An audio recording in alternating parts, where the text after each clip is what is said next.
Eu vou te fazer uma pergunta e preciso que você responda com a honestidade que o barulho do dia normalmente não permite. Ontem, ao longo de todas as horas que você viveu, quanto do seu tempo mental foi gasto pensando em você, no que você está construindo, em quem você está se tornando, no que você quer criar com a vida que tem? E quanto foi gasto pensando nos outros? No que fulano fez, no que cicrana vai achar, no que poderia ter sido dito de forma diferente, no que alguém está conquistando que você ainda não conquistou, no que pessoas que mal te conhecem pensam de você, em alguma conversa que você nunca vai ouvir.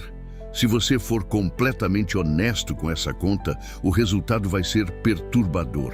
Porque a maioria das pessoas, a esmagadora maioria, passa a maior parte da vida mental no território dos outros, vivendo nas cabeças alheias, preocupadas com percepções externas, reagindo a movimentos que não são os seus. E enquanto isso, a única coisa que poderia genuinamente transformar a qualidade da sua vida, o desenvolvimento de você mesmo, o cultivo do seu próprio caráter, a construção das suas próprias capacidades, fica esperando, sempre em segundo plano, em relação ao que os outros estão fazendo ou pensando. Esse vídeo existe para mudar isso, não com motivação de curta duração, com a compreensão profunda do porquê focar em si mesmo é a decisão mais radical, mais poderosa e mais transformadora que um ser humano pode tomar. E com a clareza prática sobre como fazer isso de forma real, consistente e permanente. Nos próximos 80 minutos, vamos construir juntos algo que a maioria das pessoas passa a vida inteira buscando, sem saber exatamente o que está buscando.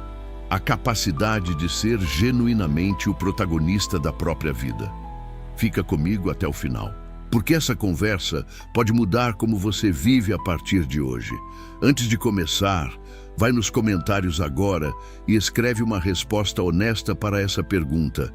Em qual área da sua vida você mais desperdiça energia com coisas que estão completamente fora de você? Trabalho, relacionamentos, redes sociais, opinião alheia, qual delas consome mais do que deveria? Escreve lá enquanto o vídeo começa. Porque no final, eu vou retomar essa pergunta. E o que você escreveu vai ter uma resposta concreta esperando por ela. Deixa eu te contar sobre o dia em que Marco Aurélio se tornou imperador de Roma. Era o ano 161 depois de Cristo. Antonino Pio, o imperador que havia adotado Marco Aurélio como filho e sucessor, havia acabado de morrer. E o homem, que agora herdava o poder sobre 60 milhões de pessoas, sobre o maior exército do mundo ocidental, sobre a civilização mais complexa que havia existido até então, esse homem fez algo que ninguém esperava. Ele recusou os ornamentos imperiais de ouro, recusou a escolta excessiva, recusou os rituais de celebração e foi escrever, não decretos, não proclamações de poder. Foi escrever no seu diário pessoal, nas páginas que nunca foram destinadas a nenhuma audiência, sobre o que ele precisava melhorar, sobre as fraquezas que precisava trabalhar, sobre os hábitos que precisava construir, sobre quem ele precisava se tornar para estar à altura do que o cargo exigia.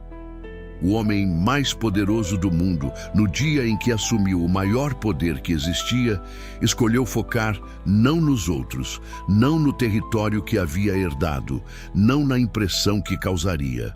Escolheu focar em si mesmo.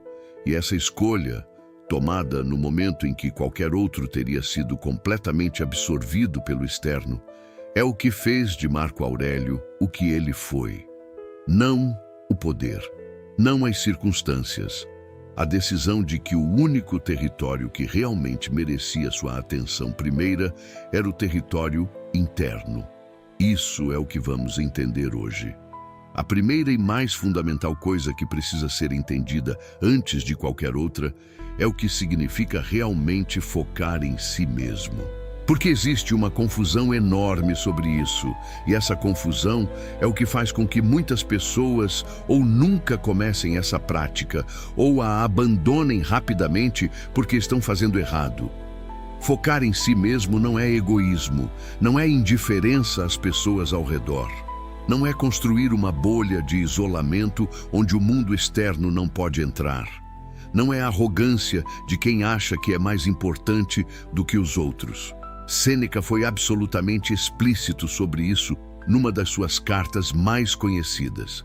Retira-te para dentro de ti mesmo tanto quanto possível. Convive com aqueles que te possam tornar melhor. Recebe aqueles que possas tornar melhores. Percebe a estrutura dessa instrução. Não é um isolamento permanente do mundo, é uma prioridade, uma hierarquia clara sobre de onde a atenção parte. Ela parte de dentro, ela começa em você. E só a partir de um você sólido, desenvolvido, claro sobre o que é e o que quer, ela se expande para o mundo, para as relações, para a contribuição. A árvore não serve de sombra antes de ter raízes. A fonte não distribui água antes de estar cheia. E você não tem muito a oferecer ao trabalho, às relações, ao mundo, quando está continuamente drenado pela atenção que escapa em todas as direções, menos em você mesmo. Focar em si mesmo é, portanto, ao mesmo tempo, o ato mais pessoal e o mais generoso que você pode fazer. Pessoal, porque ninguém pode fazer por você. É inteiramente sua responsabilidade e inteiramente seu trabalho. Generoso, porque o que você constrói em si mesmo é o que você tem para oferecer aos outros. E você só pode oferecer o que tem. O que você não cultivou em si mesmo, você não pode genuinamente dar a ninguém. A segunda coisa fundamental é entender o que os estoicos chamavam de dispersão. E porque ela é o inimigo número 1 de qualquer vida que quer avançar de forma real. Dispersão é o estado de uma mente que vive espalhada, que está aqui fisicamente, mas em 10 outros lugares mentalmente, que começa algo e imediatamente está pensando no próximo, que está numa conversa e está planejando outra, que está trabalhando num projeto e está monitorando o que os outros estão fazendo nos projetos deles. A dispersão é o estado padrão da mente humana não treinada. E é o estado que o mundo moderno intensifica de forma devastadora. Cada notificação é uma chamada para sair de si mesmo. Cada feed é um convite para viver na vida dos outros. Cada comparação é uma viagem mental para fora do seu próprio território para avaliar o território alheio. Marco Aurélio escreveu nas Meditações algo que parece simples, mas que é cirúrgico na sua precisão. Concentra-te no presente. Dirige tua atenção como um raio de luz, não como a luz espalhada de uma vela. Essa metáfora é perfeita. A luz espalhada de uma vela ilumina tudo vagamente. O raio de luz concentrado, o laser, atravessa metal. A diferença não é a quantidade de luz, é a concentração. E a mente que aprende a se concentrar, que aprende a direcionar sua atenção com a precisão de um raio, em vez de espalhá-la como uma vela, essa mente tem um poder de transformação sobre si mesma e sobre o mundo ao redor que a mente dispersa nunca vai ter, independente de quanto talento ou potencial exista.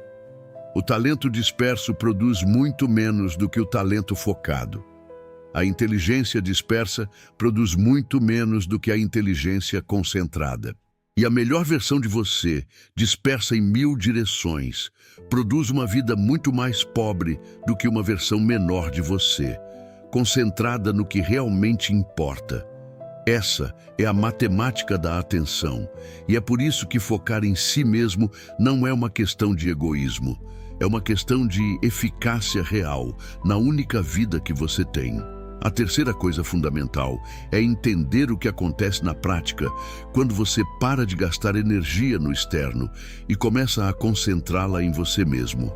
Porque existe uma transformação em cascata que a maioria das pessoas não espera quando começa essa prática. um conjunto de efeitos que se desencadeiam um a partir do outro, com uma lógica que só fica clara depois que você está dentro da prática, há tempo suficiente para vê-la funcionar. O primeiro efeito é a clareza. Quando a mente para de estar espalhada em 1000 direções, ela ganha a capacidade de ver o que estava oculto sob a dispersão. Padrões ficam visíveis. Prioridades se ordenam naturalmente. Decisões que pareciam complexas se revelam simples quando vistas por uma mente que não está dividida entre 40 preocupações simultâneas. Marco Aurélio descreveu esse estado como a capacidade de ver as coisas como elas são, não como o medo as distorce, não como o desejo as embele, não como a ansiedade as amplifica, como elas são.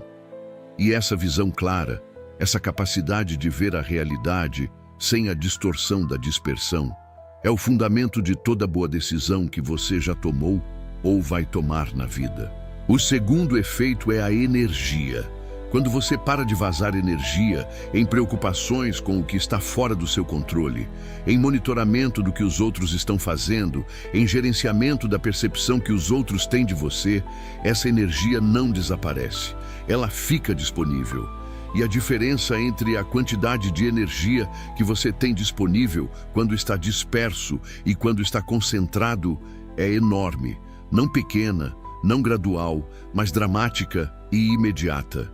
Pessoas que começam a praticar o foco em si mesmas frequentemente descrevem a sensação de ter mais horas no dia, não porque o dia ficou mais longo, mas porque a energia que estava sendo desperdiçada ficou disponível para o que importa. O terceiro efeito é a confiança. Não a confiança que vem de aprovação externa, que é frágil e que desmorona na primeira crítica. A confiança que vem de evidência interna, de saber que você apareceu para si mesmo, que você fez o que disse que ia fazer, que você está construindo algo real com consistência. Essa confiança não é declarada, é vivida. E ela é a única que dura, porque não depende de ninguém confirmar para existir. Epicteto era o filósofo estoico que mais enfatizava o foco em si mesmo como prática central de toda a vida filosófica. E ele o fazia com uma autoridade que vinha não de teoria, mas de experiência vivida. Epicteto era escravo, não metaforicamente. Propriedade legal de outro ser humano, sem direitos, sem liberdade de movimento, sem nada que o mundo usaria para medir o valor ou a capacidade de uma pessoa.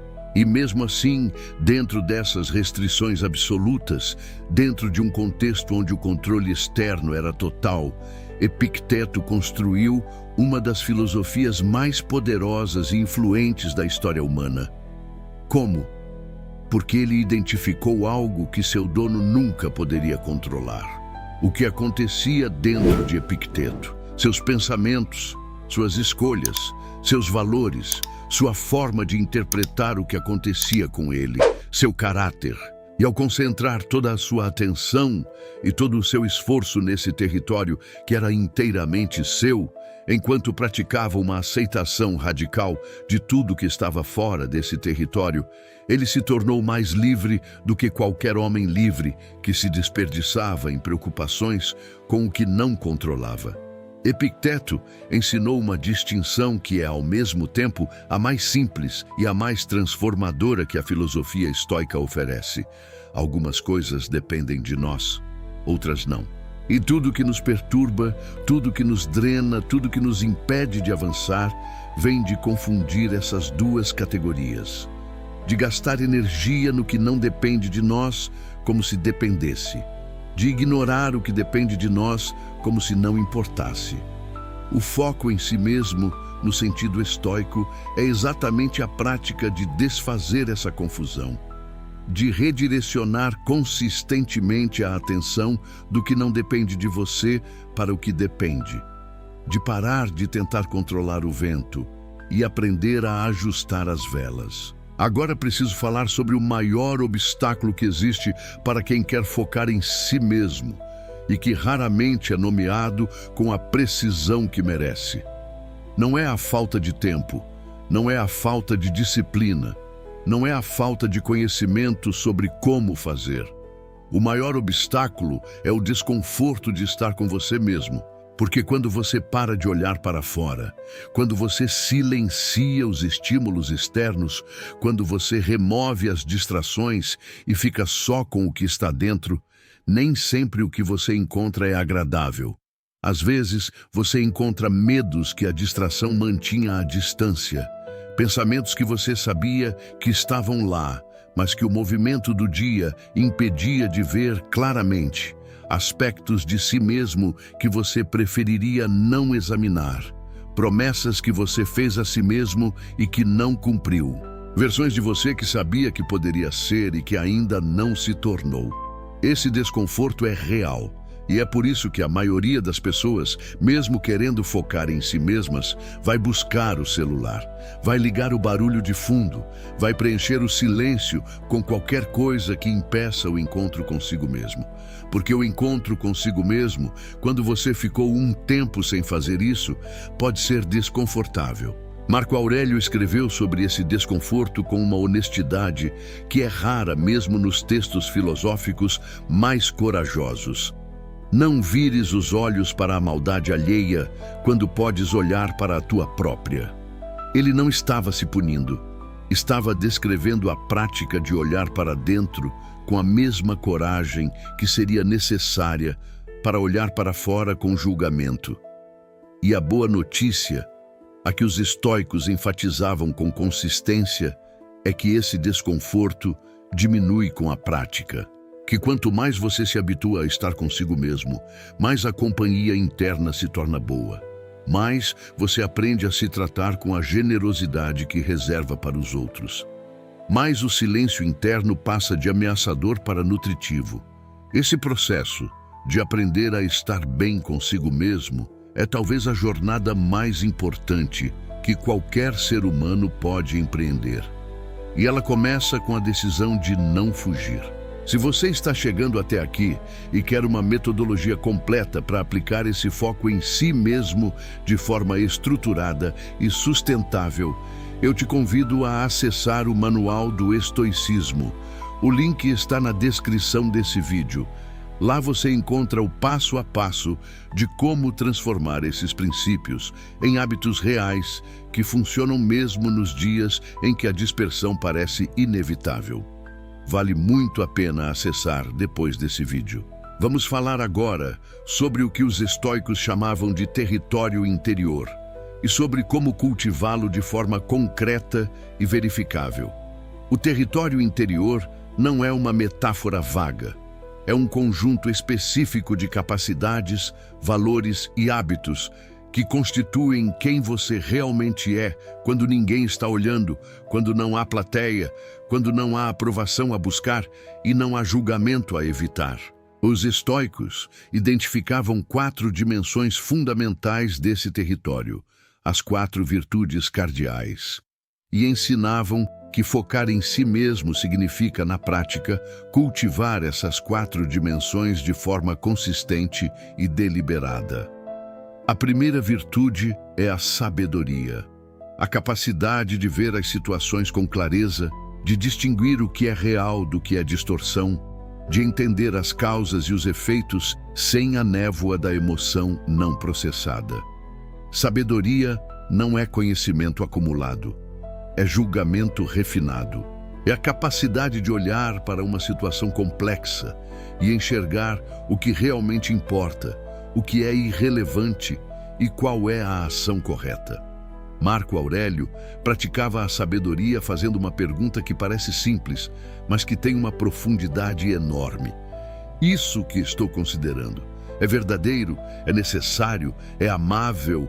3 filtros antes de qualquer palavra, qualquer ação, qualquer julgamento.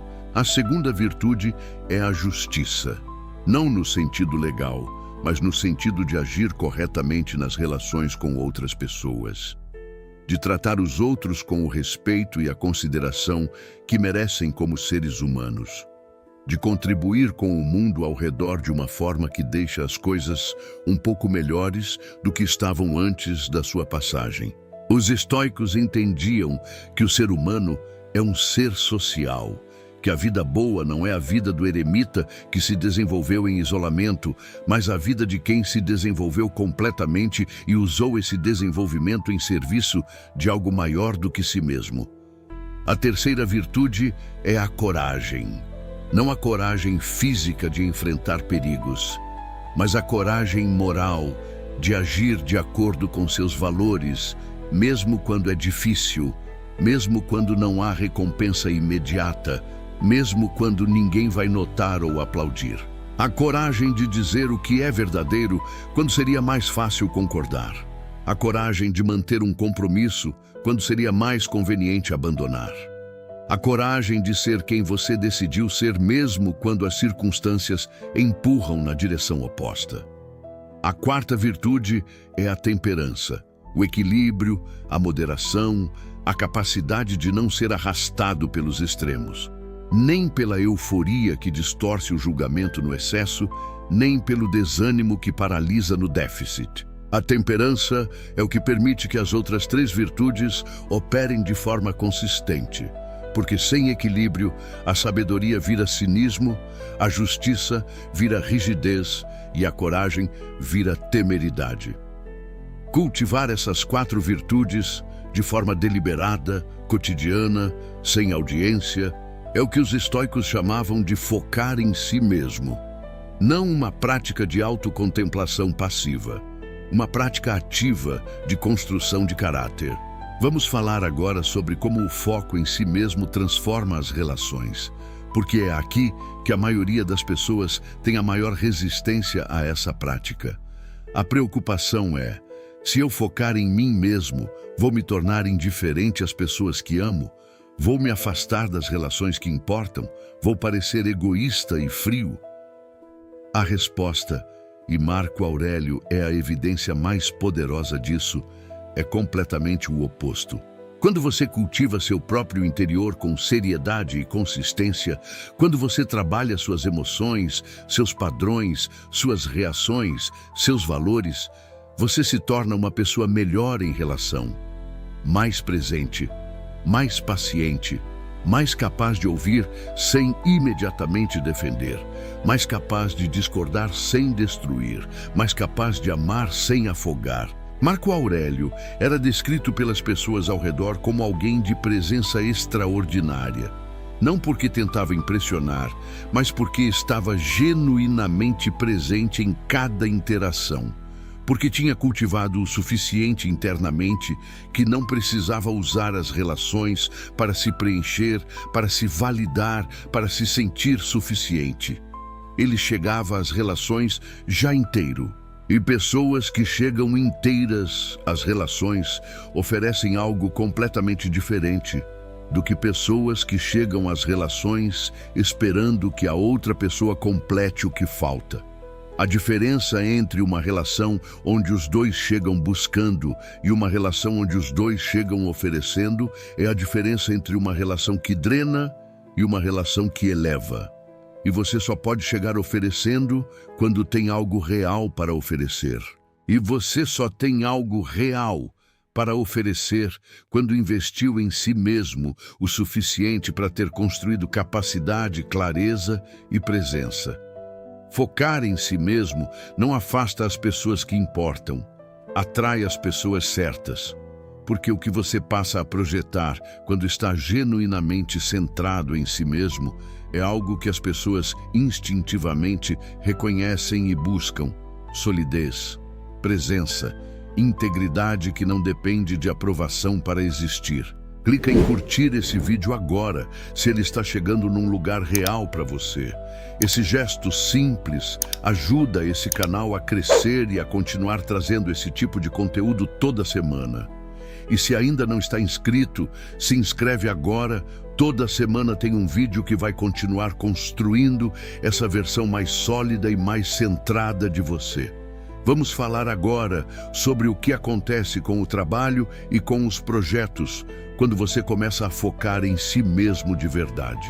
Porque existe um paradoxo que a maioria das pessoas não espera. Quando você para de monitorar obsessivamente o que os outros estão fazendo, quando você para de comparar seu progresso com o progresso alheio, quando você retira a atenção das métricas externas de sucesso e a direciona para o processo interno de desenvolvimento, o trabalho melhora, os projetos avançam, os resultados aparecem, não apesar do foco interno, por causa dele. Sêneca descreveu isso de uma forma que ainda hoje é a observação mais precisa que existe sobre produtividade real. Não é que tenhamos pouco tempo, é que desperdiçamos muito. E onde vai a maior parte do desperdício de tempo e de energia na vida de uma pessoa que trabalha?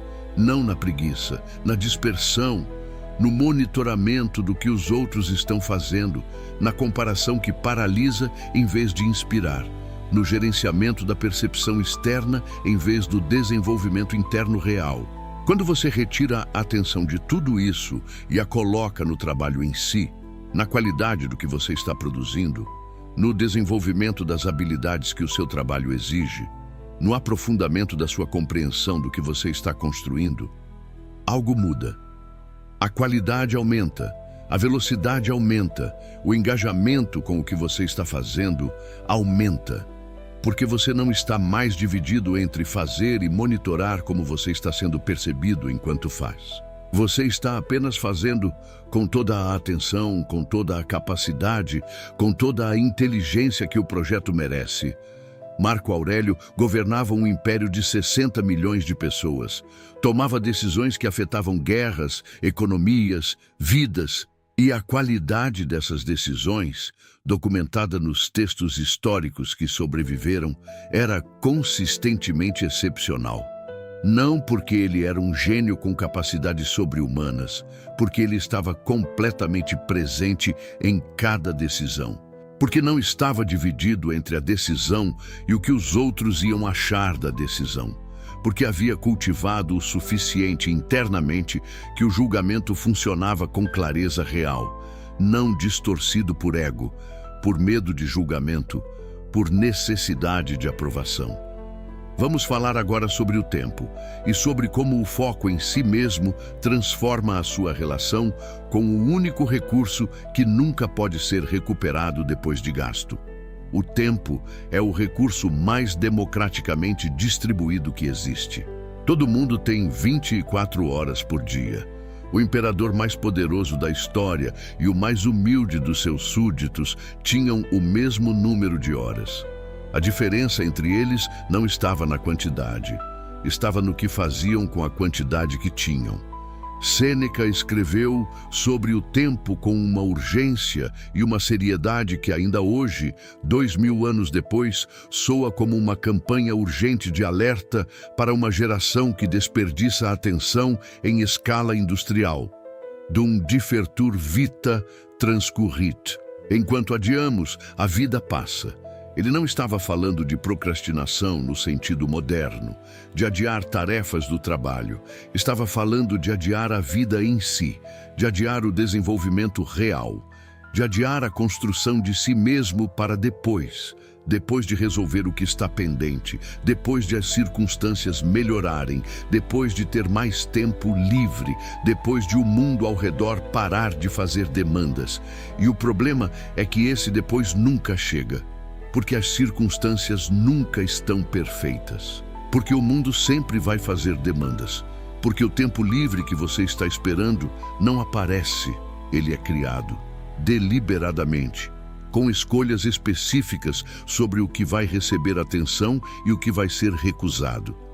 O foco em si mesmo é, entre outras coisas, a prática de recuperar o controle sobre como o tempo é distribuído. De parar de deixar que o urgente, que é sempre barulhento e que se impõe sozinho, consuma todo o espaço que o importante, que é quieto e que não se impõe, que espera ser chamado, precisaria para existir. E o que é o importante? Para cada pessoa, a resposta vai ser diferente nos detalhes, mas na estrutura é sempre a mesma coisa: o desenvolvimento de si mesmo, o cultivo do caráter, a construção das capacidades que sua vida exige, as relações que merecem presença real, as contribuições que só você pode fazer, porque só você é quem você é. Essas coisas são o importante, e elas ficam esperando enquanto o urgente consome.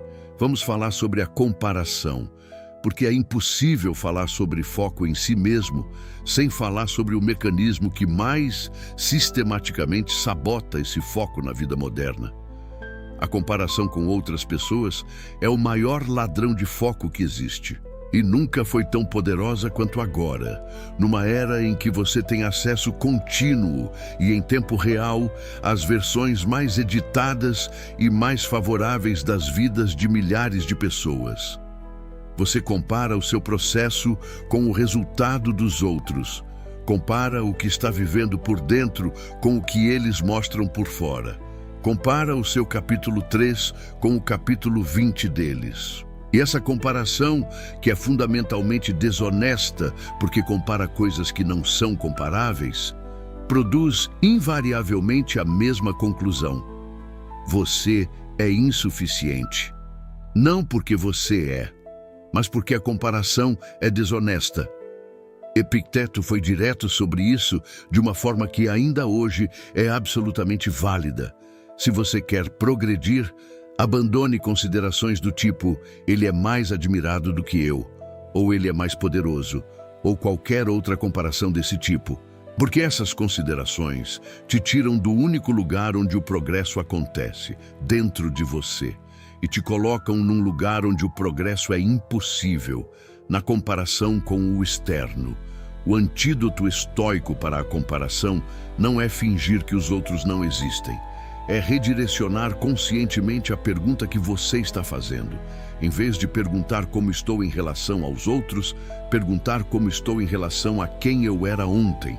Em vez de medir no eixo horizontal da comparação com os outros, medir no eixo vertical da evolução em relação a si mesmo. Esse eixo vertical é o único onde o progresso real acontece, e é o único onde você tem controle total sobre as variáveis. Vamos falar sobre identidade, sobre quem você decide ser e por que essa decisão precisa ser tomada ativamente, conscientemente e reafirmada regularmente, ou outra pessoa vai tomar por você. Existe um princípio que os estoicos entendiam com clareza e que a psicologia moderna confirmou com décadas de pesquisa. Você se torna aquilo que pratica, não aquilo que pensa que pratica. Não aquilo que aspira a praticar, aquilo que efetivamente pratica repetidamente no dia a dia, nas pequenas escolhas que parecem insignificantes, isoladas, mas que, compostas ao longo do tempo, definem completamente quem você é. Marco Aurélio escreveu sobre isso nas Meditações, com uma repetição que não é descuido, é intenção. Ele voltava aos mesmos princípios, às mesmas perguntas, às mesmas intenções, vezes após vezes. Não porque havia esquecido, porque sabia que a identidade não é construída por uma grande decisão tomada uma vez. É construída por 1000 pequenas decisões tomadas consistentemente. Você decide quem é toda vez que reage a uma provocação, ou que pausa antes de reagir. Toda vez que cede à distração ou que mantém o foco, toda vez que age de acordo com seus valores quando é difícil ou que os negocia quando é inconveniente, toda vez que aparece para si mesmo ou que se abandona em favor do externo. Focar em si mesmo significa, portanto, tomar consciência dessas 1000 pequenas decisões, não tentar controlá-las todas de uma vez. Isso é impossível e contraproducente, mas identificar os padrões. Ver onde as decisões habituais estão criando uma identidade que você não escolheu conscientemente e começar em um ponto, depois em outro, depois em mais um, a fazer escolhas que constroem a identidade que você quer ter. Não de uma vez, aos poucos. Com a paciência estoica que entende que a árvore não cresce mais rápido porque você quer. Quero falar agora sobre algo que os estoicos chamavam de hegemonikon, o princípio governante da mente. porque é o conceito que une tudo que falamos até aqui e que revela por que o foco em si mesmo é, no fundo, a única prática verdadeiramente filosófica que existe. O Hegemonicon é o centro de julgamento e de escolha que existe dentro de cada ser humano. A parte de você que observa seus próprios pensamentos, que avalia suas próprias reações, que decide como você vai agir diante do que acontece. Os estoicos consideravam o Hegemonicon o único bem verdadeiro que um ser humano possui, porque é o único que não pode ser tirado de fora. Seu corpo pode ser prejudicado, suas posses podem ser removidas, suas relações podem acabar, sua reputação pode ser manchada. Mas seu Hegemonicon, sua capacidade de escolher como você vai responder, o que você vai valorizar, quem você vai ser, isso permanece enquanto você existir. A prática de focar em si mesmo é, em última análise, a prática de cultivar e proteger o Hegemonicon, de garantir que ele está funcionando com clareza, que não está sendo distorcido pelo medo, pela raiva não processada, pela comparação constante, pela necessidade de aprovação. E quando o Hegemonicon está funcionando bem, quando você desenvolveu a capacidade de observar suas próprias reações, de questionar seus próprios julgamentos, de escolher conscientemente em vez de reagir automaticamente, você se torna genuinamente livre. Não a liberdade que depende das circunstâncias, a liberdade que existe independente delas. A liberdade que Epicteto, o escravo, demonstrou ser possível mesmo nas condições mais radicalmente restritivas que existiam. Porque era a liberdade interior, a única que ninguém pode remover sem que você permita. Vamos falar agora sobre como começar, de forma concreta, aplicável hoje, sem a paralisia de tentar mudar tudo de uma vez. Porque tudo que conversamos até aqui é real, é poderoso, é transformador, mas só se sai da abstração e entra na prática real do dia a dia. E a prática começa com uma única decisão, simples e concreta. Você vai escolher um momento do seu dia, apenas um, onde você vai retirar completamente a atenção do externo e a direcionar para o interno. Pode ser 15 minutos pela manhã, antes de qualquer input externo. Pode ser 20 minutos à noite, depois que o dia terminou. Pode ser uma caminhada semanal sem fone de ouvido, sem podcast, sem música. Apenas você e seus próprios pensamentos. O formato não importa tanto quanto a consistência. E durante esse momento, seja qual for o que você escolher, você faz 3 coisas. Primeiro, você examina o que está acontecendo dentro de você. Não o que está acontecendo no mundo ao redor. O que está acontecendo dentro. Quais emoções estão presentes? Quais pensamentos estão circulando? Quais padrões apareceram no dia ou na semana que estão pedindo atenção? Segundo, você avalia esses conteúdos com a honestidade e a gentileza que os estoicos praticavam. Nem a autocrítica excessiva que paralisa, nem a autocomplacência que estagna. Honestidade com gentileza. Olha o que está lá sem fugir e sem se afundar. Terceiro, você forma uma intenção para o próximo período, o próximo dia, a próxima semana, sobre uma coisa específica que você vai cultivar em si mesmo. Não 10 coisas, uma, específica, verificável. Essa prática, 15, 20 minutos de atenção direcionada para dentro, é o começo de tudo. É o ponto de entrada de onde tudo que conversamos se torna real. Porque você não transforma a vida de uma vez. Você a transforma em momentos. Um momento de atenção de cada vez, compostos ao longo do tempo suficiente para que a mudança se torne inegável. Antes de encerrar, preciso falar sobre o que os estoicos chamavam de amor fati, o amor ao destino, porque ele é o que completa o quadro do foco em si mesmo e o diferencia de qualquer forma de egoísmo ou de fechamento ao mundo. Amor fati não é resignação, não é aceitar passivamente tudo o que acontece sem questionar. é uma postura ativa de engajamento com a realidade tal como é, incluindo as partes difíceis, as partes que você não escolheu, as partes que você gostaria que fossem diferentes. Marco Aurélio escreveu: ama o que te acontece e é tramado pelo destino, porque o que isso te pode ser mais conveniente. E essa instrução, amar o que acontece, não é sobre fingir que o difícil é fácil, é sobre reconhecer que tudo que acontece, incluindo os obstáculos, as perdas, as decepções, é o material com que você pode trabalhar. Que o obstáculo que está no caminho não é uma razão para parar o caminho, é o caminho. Que a dificuldade que apareceu não está impedindo o seu crescimento, está sendo a oportunidade do crescimento.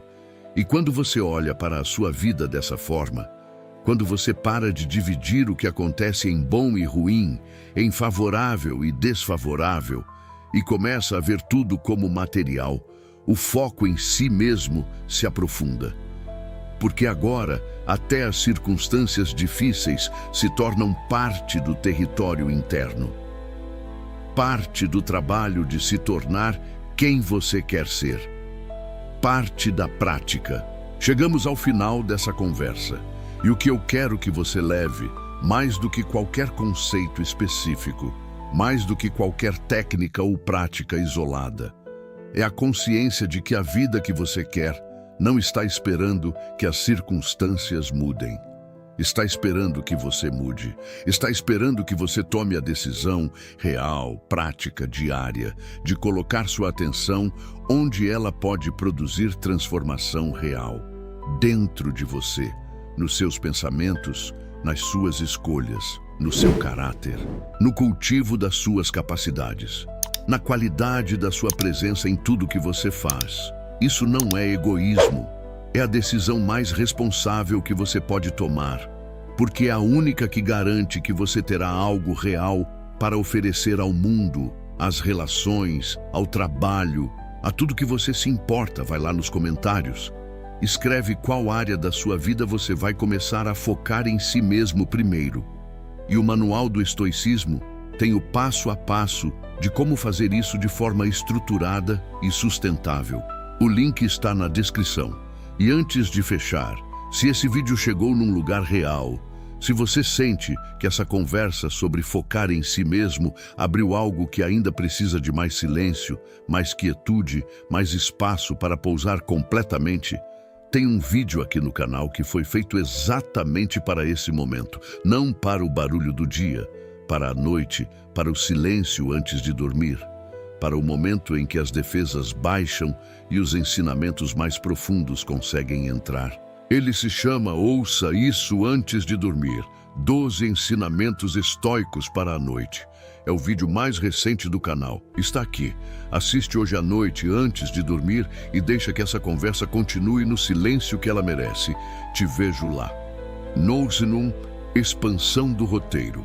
Parte 2, Cole continuando após a parte 1. Quero aprofundar algo que toquei rapidamente, mas que merece muito mais espaço. A relação entre o foco em si mesmo e a saúde mental. Porque vivemos numa época em que os transtornos relacionados à dispersão de atenção, à comparação constante e à ausência de presença interna atingiram níveis que a história humana nunca havia registrado. Ansiedade, depressão, burnout, sensação crônica de inadequação, incapacidade de sentir prazer nas coisas comuns. Esses estados que antes eram excepcionais se tornaram comuns. E as causas são múltiplas e complexas, mas uma delas é estrutural e raramente endereçada de forma direta. A maioria das pessoas nunca desenvolveu a capacidade de estar consigo mesma, de habitar o próprio interior sem imediatamente fugir para o externo, de processar o que acontece internamente sem precisar de validação externa para que o processamento faça sentido. Os estoicos identificaram isso como a raiz de quase todo o sofrimento desnecessário. Não o sofrimento que vem das circunstâncias difíceis. Esse é inevitável e faz parte da vida. O sofrimento desnecessário que vem de não saber como estar com o que está dentro. Epicteto ensinava que as perturbações da alma, o que hoje chamaríamos de sofrimento psicológico, vêm invariavelmente de uma de três fontes. A primeira é o apego a coisas externas, como se fossem condições necessárias para a paz. A segunda é a aversão a coisas externas, como se fossem ameaças existenciais. E a terceira, e a mais comum, é a confusão entre o que depende de você e o que não depende. Quando você está apegado ao que o mundo pensa de você como condição da sua autoestima, você sofre toda vez que a percepção externa não corresponde ao que você precisaria que fosse. Quando você tem aversão ao julgamento alheio, como se fosse uma ameaça existencial, você organiza sua vida inteira em torno de evitar situações de possível julgamento, sacrificando oportunidades reais no processo.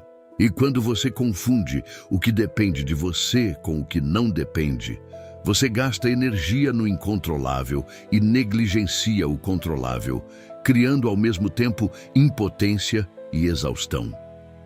O foco em si mesmo, praticado de forma consistente ao longo do tempo, vai desfazendo essas três fontes de sofrimento uma por uma, não de uma vez, não dramaticamente, mas progressivamente à medida que você redireciona a atenção do externo para o interno, à medida que aprende a encontrar em si mesmo o que antes buscava fora, à medida que desenvolve a capacidade de estar com o que está dentro sem precisar fugir.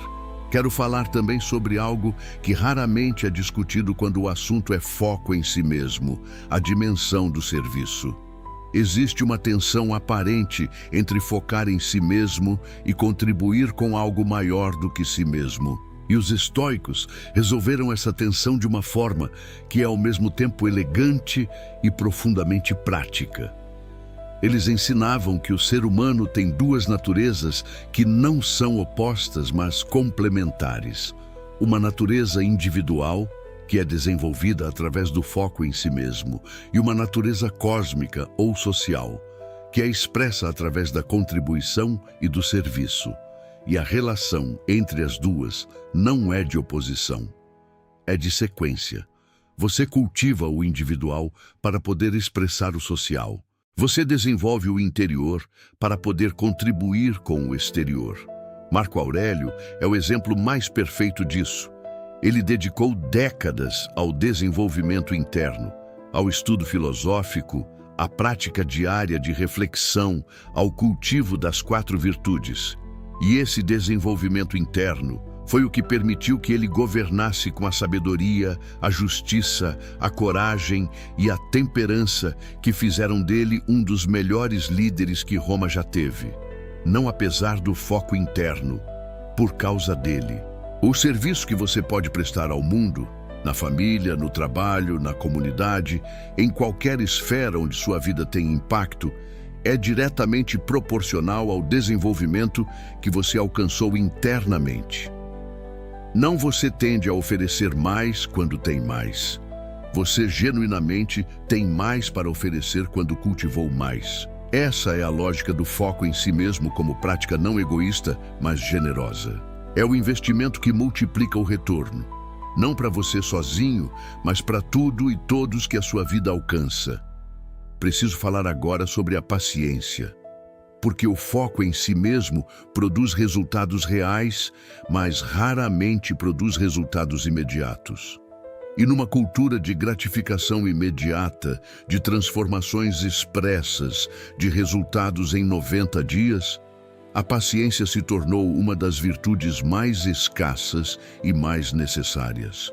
Os estoicos tinham uma relação com o tempo que era radicalmente diferente da nossa.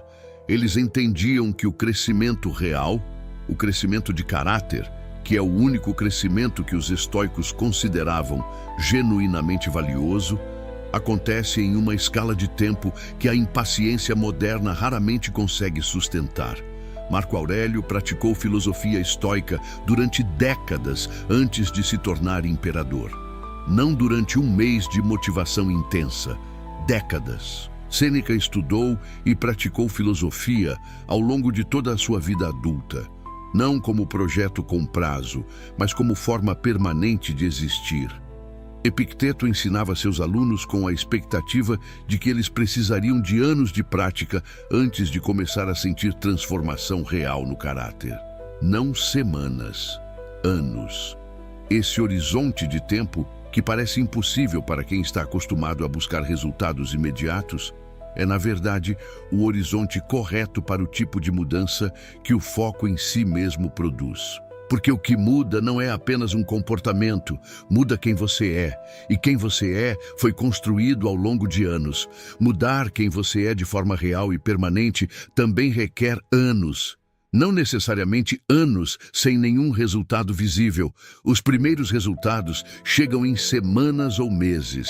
Mas a profundidade da transformação, a solidez do caráter que emerge de uma prática sustentada, essa não chega em 90 dias.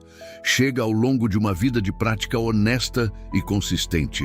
E a boa notícia que os estoicos ofereciam, e que Marco Aurélio viveu de forma verificável, é que cada dia de prática contribui para o resultado final. Não de forma espetacular, de forma composta e invisível, como juros que acumulam sobre juros. Cada dia de atenção direcionada para dentro adiciona algo que não pode ser visto isoladamente, mas que, ao longo do tempo suficiente, produz uma transformação que todos ao redor reconhecem mesmo sem saber nomear o que mudou. Quero falar sobre solidão e sobre como o foco em si mesmo transforma a sua relação com estar sozinho. A maioria das pessoas tem uma relação difícil com a solidão.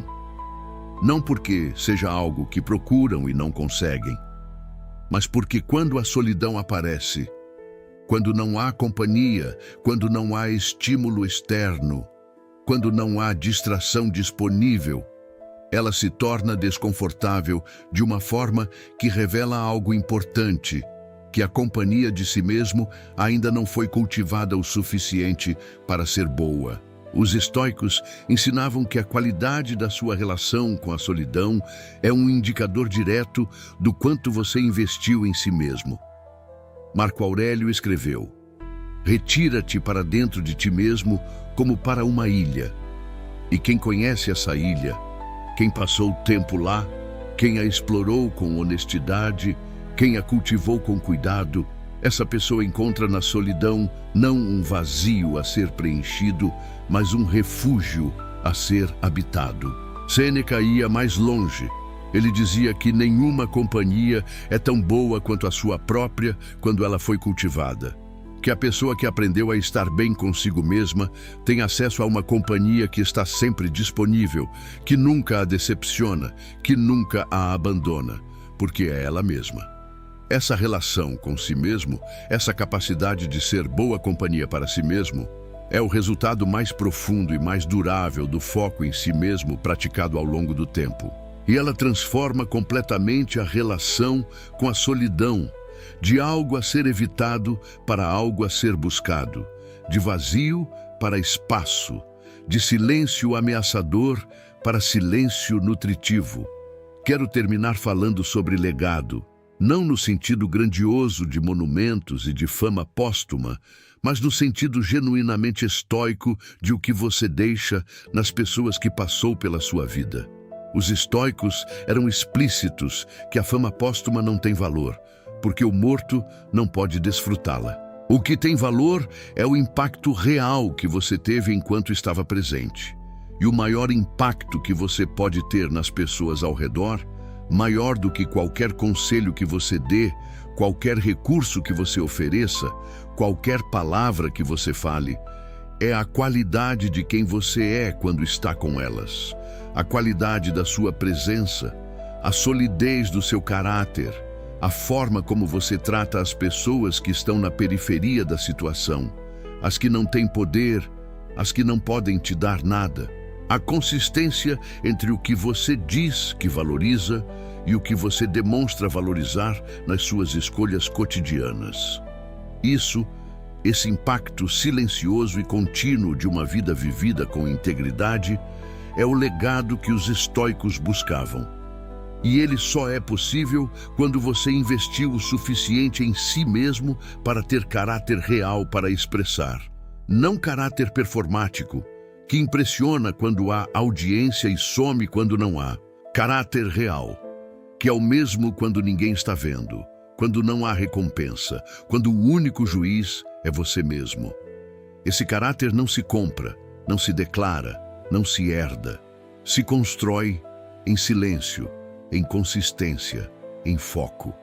Em anos de decisões tomadas, quando ninguém estava assistindo, em favor de quem você decidiu ser. Isso é o que significa focar em si mesmo no sentido mais completo e mais verdadeiro que a filosofia estoica oferece. E é o que essa conversa, em toda a sua extensão e profundidade, esteve construindo desde o início. Vai lá nos comentários, escreve qual área você vai focar primeiro e continua essa conversa no próximo vídeo, que está aqui no canal esperando por você. Te vejo lá.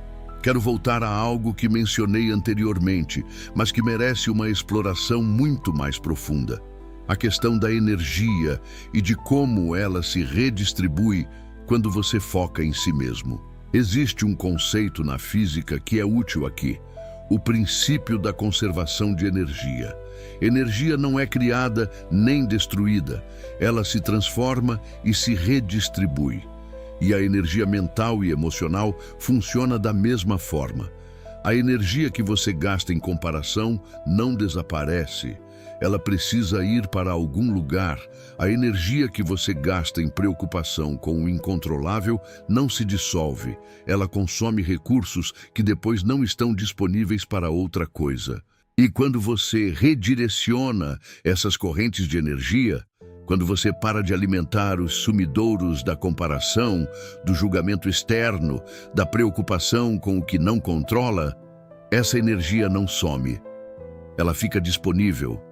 E fica disponível precisamente para o território onde ela pode produzir retorno real: você mesmo. Sêneca tinha uma observação sobre isso que é ao mesmo tempo óbvia e frequentemente ignorada. Otium sine literis, mors est et hominis viva sepultura. O ócio sem estudo é a morte, o enterro em vida de um homem. Ele não estava condenando o descanso. Os estoicos valorizavam profundamente o descanso genuíno.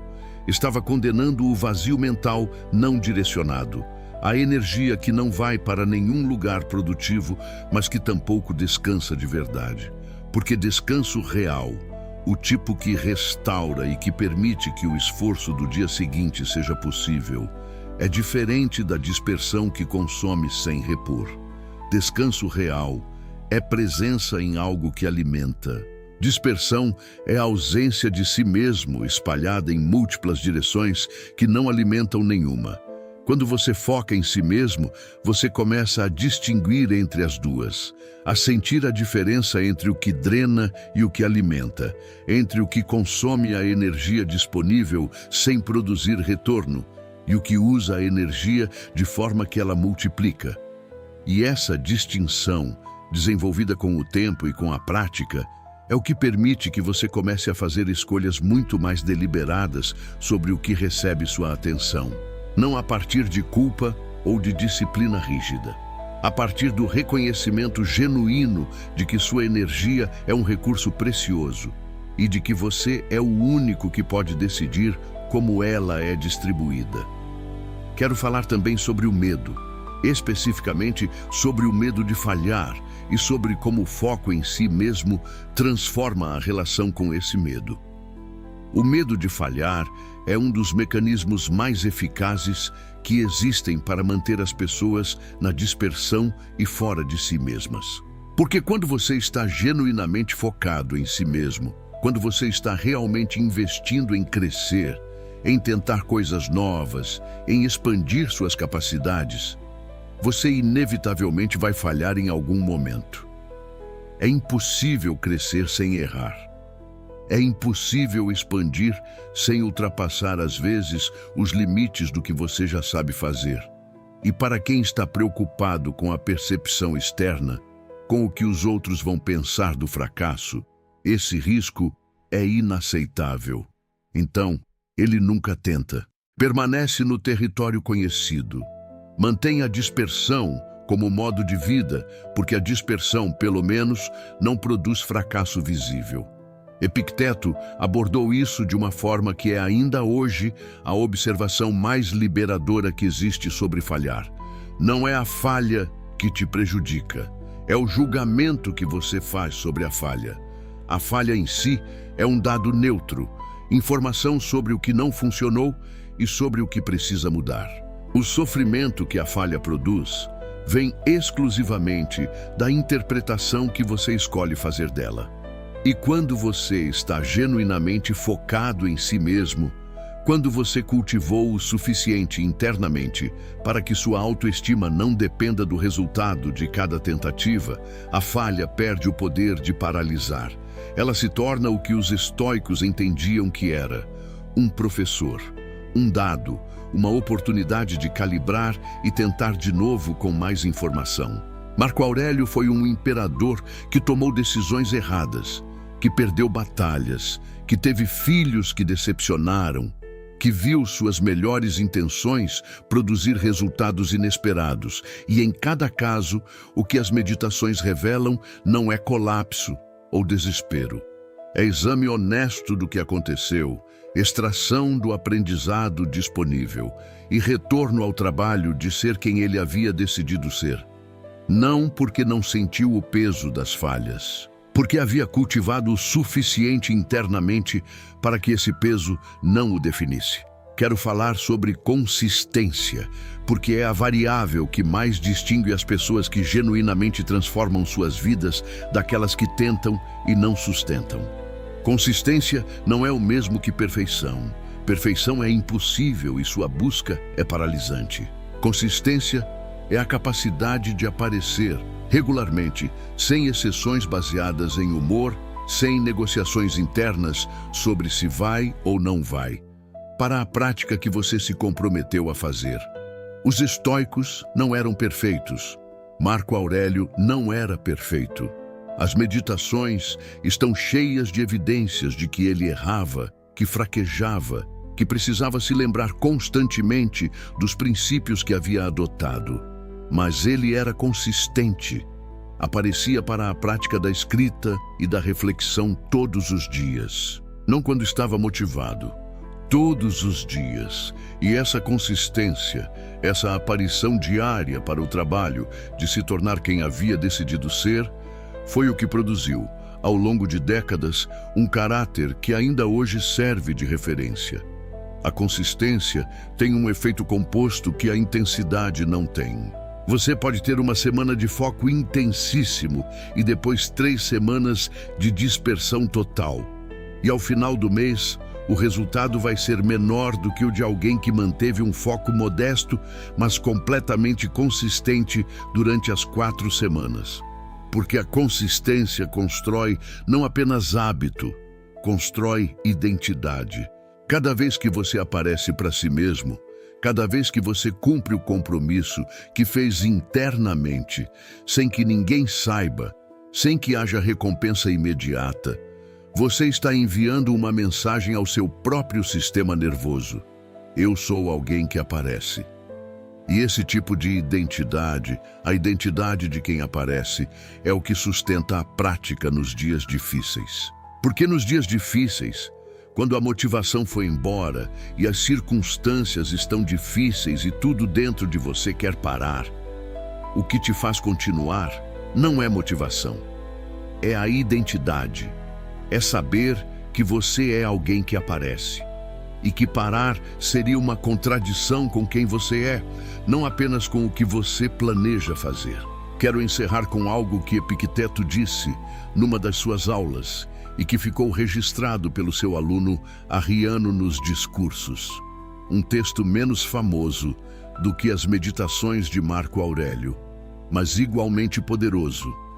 Epicteto disse: a primeira e mais urgente tarefa do filósofo é examinar as impressões e não aceitar nenhuma delas sem testá-la primeiro. Essa instrução Não aceitar nenhuma impressão sem testá-la primeiro é a síntese mais precisa do que significa focar em si mesmo. Porque o oposto disso, aceitar impressões sem testá-las, é exatamente o que acontece quando você vive disperso no externo.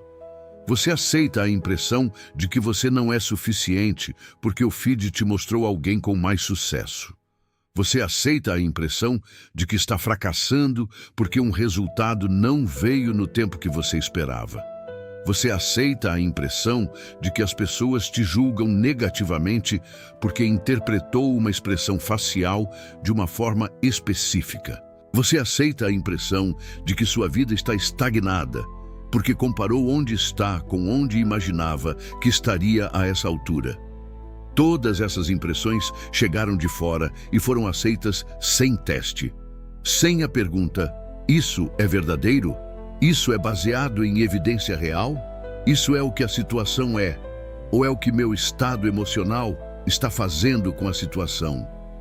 Focar em si mesmo é, portanto, em última análise, a prática de se tornar o testador das próprias impressões. De não aceitar passivamente o que chega, nem de fora, nem de dentro, sem a pergunta honesta sobre se é real, se é útil e se merece o recurso da atenção. E quando você desenvolve essa capacidade, quando o testador interno está funcionando com clareza e com honestidade, você se liberta de uma quantidade enorme de sofrimento que era manufaturado pela aceitação passiva de impressões não testadas. E o que resta, o que é real, o que é verificável, o que passou pelo teste, é o território onde você pode trabalhar com eficácia real, onde você pode agir com clareza, onde você pode se tornar, de forma genuína e permanente, quem você decidiu ser. Isso é o que essa conversa foi construindo e é o que está disponível para você a partir de agora, um dia de cada vez, uma escolha de cada vez, em silêncio, sem audiência, apenas você se tornando. E o próximo vídeo, ouça isso antes de dormir, vai continuar essa conversa no silêncio que ela merece. Está aqui no canal. Assiste hoje à noite. Te vejo lá. Existe ainda um aspecto do foco em si mesmo que raramente é abordado e que é fundamental para quem quer sustentá-lo ao longo do tempo: a questão do ambiente. Os estoicos entendiam que o ser humano é profundamente influenciado pelo ambiente que frequenta, não de forma determinista. Você não é simplesmente o produto do seu ambiente e não tem escolha sobre quem se torna, mas de forma real e verificável. O ambiente facilita ou dificulta a prática. O ambiente convida ou resiste ao foco interno. E quando você está tentando construir a capacidade de se concentrar em si mesmo, especialmente no começo, quando a prática ainda não está automatizada, o ambiente importa muito mais do que a maioria das pessoas reconhece. Sêneca escreveu sobre isso de forma que ainda hoje é absolutamente aplicável. É necessário, Lucílio, selecionar aqueles com quem convives. Considera se podes melhorá-los ou se eles podem melhorar-te, pois há um intercâmbio mútuo. Tanto aprendemos com aqueles com quem andamos como os contaminamos. Pensa nessa frase. Tanto aprendemos com aqueles com quem andamos como os contaminamos. A influência vai nas duas direções. Você é influenciado pelo ambiente que frequenta, pelas pessoas com quem passa tempo, pelos conteúdos que consome, pelos espaços que habita, pelas conversas que tem. E você influencia esse ambiente de volta, pelas suas contribuições, pela qualidade da sua presença, pelos padrões que você modela ou que você desafia. Quando você está tentando focar em si mesmo, estar em ambientes que valorizam a dispersão, que celebram o monitoramento constante das redes sociais, que tratam a comparação como esporte, que não fazem distinção entre o que nutre e o que drena, esse ambiente vai trabalhar contra a prática de formas que são difíceis de perceber e difíceis de resistir. Não porque as pessoas nesses ambientes sejam más, mas porque o ambiente cria pressões sutis e constantes que moldam o comportamento. Focar em si mesmo inclui, portanto, a curadoria deliberada do ambiente. não o isolamento total. Os estoicos eram explícitos que isso não é nem necessário, nem desejável. Mas a seleção consciente de quais influências recebem sua atenção. Quais pessoas têm acesso regular à sua presença? Quais conteúdos alimentam o desenvolvimento que você está buscando? Quais conversas elevam em vez de drenar? Essa curadoria não precisa ser dramática. Pode ser silenciosa, uma decisão gradual de passar menos tempo em lugares que dispersam e mais tempo em lugares que concentram, sem anúncio, sem drama, com a mesma naturalidade com que uma planta se inclina em direção à luz. Há um último tema que preciso abordar antes de realmente encerrar essa conversa, e é o tema que mais frequentemente aparece como objeção quando as pessoas ouvem sobre foco em si mesmo pela primeira vez. A objeção é: mas e a minha família? E o meu trabalho? E as pessoas que dependem de mim? Como posso focar em mim mesmo quando tenho responsabilidades reais com o mundo ao redor? Essa objeção é genuína e merece uma resposta genuína, não uma resposta que minimize as responsabilidades reais que você tem, mas que coloca essas responsabilidades no contexto correto. Marco Aurélio tinha responsabilidades que eclipsam as de qualquer pessoa lendo esse vídeo.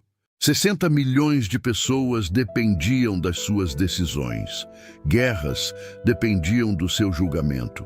A estabilidade de uma civilização dependia da sua capacidade de agir com sabedoria sob pressão.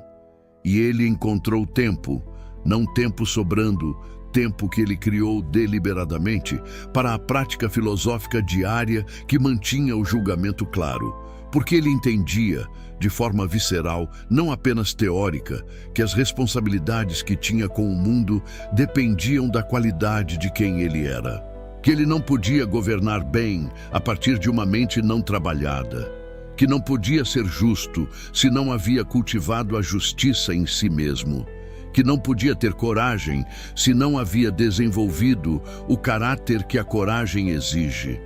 A prática de focar em si mesmo não é o oposto das suas responsabilidades. É o que torna o cumprimento dessas responsabilidades possível, da forma certa, com a qualidade que elas merecem. Você cuida melhor dos outros quando se cuida.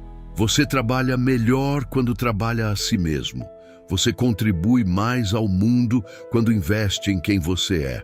Não é egoísmo, é matemática. E a única questão real é: você vai fazer esse investimento de forma deliberada ou vai continuar deixando que as responsabilidades consumam tudo sem jamais reabastecer o que elas consomem?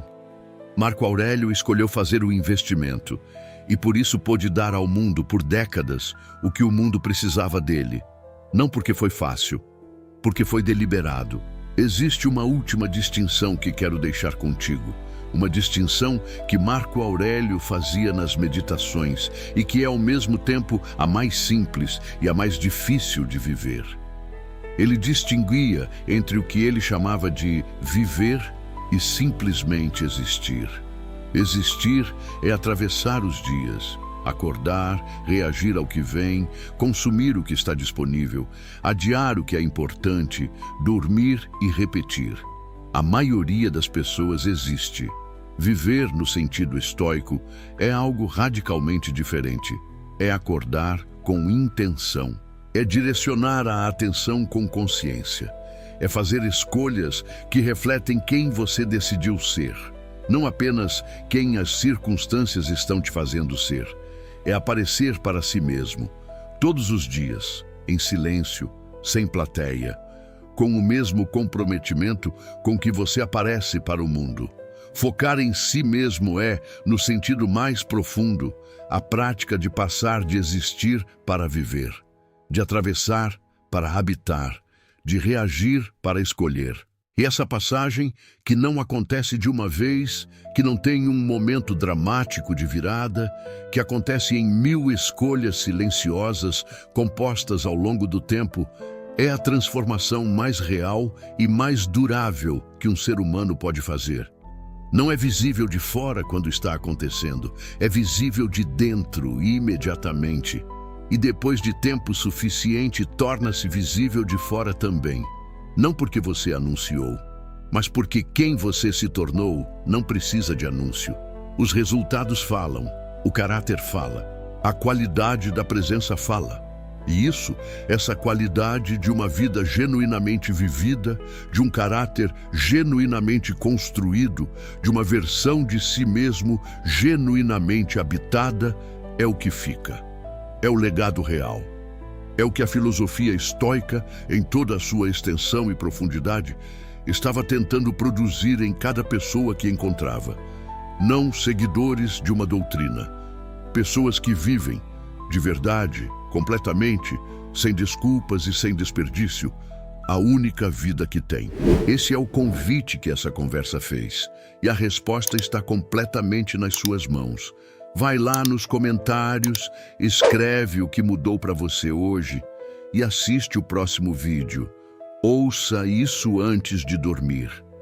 Hoje à noite, antes de dormir, porque essa conversa merece o silêncio que a noite oferece para continuar. Te vejo lá.